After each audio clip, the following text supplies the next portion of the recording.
ধনিয়াখালী থানার অন্তর্গত গড়বাড়ি এলাকার বাসিন্দা রুমা মুখার্জি তার দাদা মানসিক ভারসাম্যহীন মনোজ চক্রবর্তী দুপুর 1:30 নাগাদ বাড়ি থেকে না বলে বেরিয়ে যায়।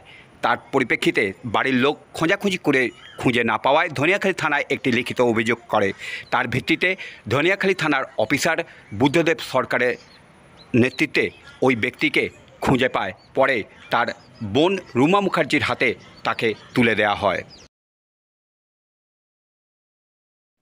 হ্যাঁ, আমার দাদা আজকে মিসিং হয়েছিল। ঘন্টা 3 আগে আমি ধনেখালী থানাকে জানাই। ধনেখালী থানার বড়বাবু এবং তার স্টাফরা আমাকে যথেষ্টভাবে সহযোগিতা করে আজকে আমার দাদাকে পাইয়ে দিলেন। তাই ওনাদের কাছে আমি চির কৃতজ্ঞ। কি বলে যে আমি ধনেখালী থানাকে ধন্যবাদ জানাবো, ভাষায় প্রকাশ করতে পারছি না। কর্তব্য এবং